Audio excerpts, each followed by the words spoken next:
How are you doing, folks? Michael Prillaman here, your realtor for Austin Eastward Real Estate. Hopefully you're doing well and are staying at home as much as possible to avoid contracting and spreading the coronavirus. We are now in our first full week of the month of May, with the stay-at-home orders issued by our governor now expired. Businesses are starting to rev back up, and we are all hoping to get back to some sort of normalcy and put COVID-19 behind us. There is no doubting that COVID-19 has dramatically impacted nearly every facet of our lives, and it will have lasting effects. Aside from health and general public safety concerns, the next most discussed area of concern involves how COVID-19 might affect our economy.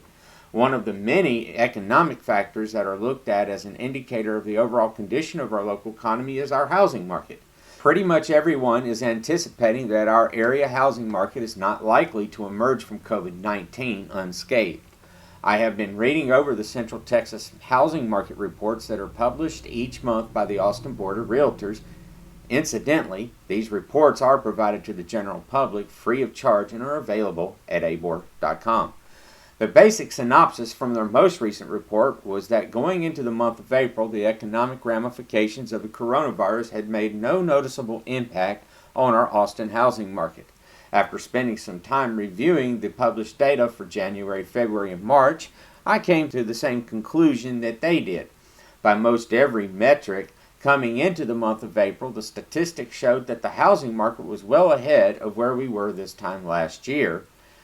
Each month of data for the first quarter of 2020 showed an increase in the median sales price, increased number of sales, and more pending listings. All of this sounds good, but what about April? Well, the Austin Board of Realtors will not release an official market report for April for at least another week or two. But I was curious as to what April's figures were looking like and decided to hop onto the MLS and work up some preliminary, unofficial housing market stats. For the month of April, there were approximately 1,997 sales, and the median sales price was $326,558.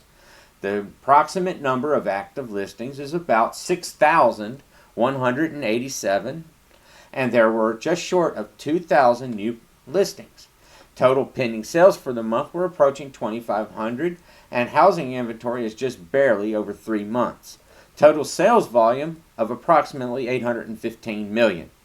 Now be advised that these figures are unofficial and will change some as realtors retroactively update their MLS listings. But without a context though, these figures really don't tell us anything other than that despite COVID-19, there are real estate transactions happening. So let's take a look at those figures and compare them with the month of March. Back in March, the median sales price for a home was $326,558. While not significant, this means that the median price for April was down a little from the previous month, but it was still up 2% from April of last year. However, this next statistic is very telling.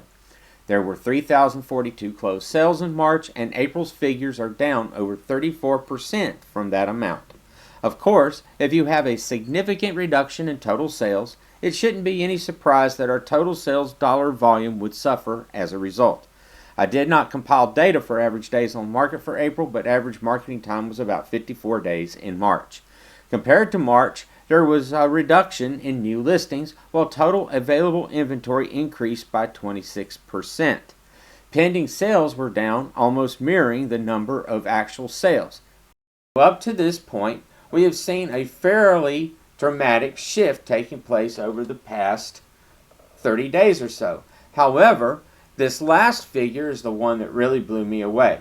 Look at the housing inventory. Last month, we were sitting at approximately 1.6 months of inventory, so our housing inventory has almost doubled. I do want to take a moment to put some perspective on this, though. A housing market is considered to be balanced when there is roughly 6 months of housing inventory available. Austin has been hovering at this 2 months or less of inventory for quite a while, and this graph here illustrates that. In fact, Austin tops the list of metro areas around the country with housing shortages.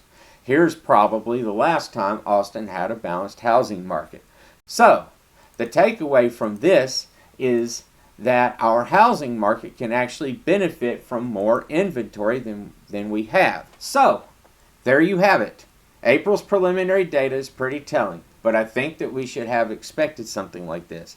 It is pretty obvious that if these preliminary stats hold, COVID-19 has, at the very least, started to affect the real estate market. I think most of what we are seeing is because a good number of people that were considering to buy or sell have decided to postpone that decision until after this health crisis is over. Based on what I'm personally seeing in my own business, there are also a number of buyers and sellers that were under contract to purchase prior to COVID-19 that negotiated to postpone their scheduled closings up to 90 days out. These delayed closings are almost certainly part of why the sales volume and the total sales for April were down. I am of the opinion that the impact of COVID-19 on our housing market will be short-lived, provided that new COVID-19 cases remain in check. What happens over the next 2 or 3 months will paint a really good picture of where we may be headed in the months to come. Despite the challenges that COVID-19 presents, for the time being, this is still a seller's market, so if you're thinking about listing your home for sale, I would encourage you to do so right now. For prospective buyers, I would like to caution those who may be thinking to wait a few months in hopes to score a better deal on a house. While mortgage rates are at historic lows and the housing inventory is loosening up, which provides the opportunity to negotiate more on a price, there is news coming out that qualifying criteria for getting approved for a loan is getting more and more stringent. My loan officers have been telling me the same thing for several weeks now. Now, whether the impact of COVID-19 is a big bump in the road or a major derailment remains to be seen, but for the moment I remain cautiously optimistic. Please stay tuned, as I will be back in the days and weeks ahead to discuss and evaluate what further statistical data is telling us about our housing market. If you have found this video helpful, please click the like button, and of course, if you have any real estate related questions, please feel free to contact me. Thanks for watching.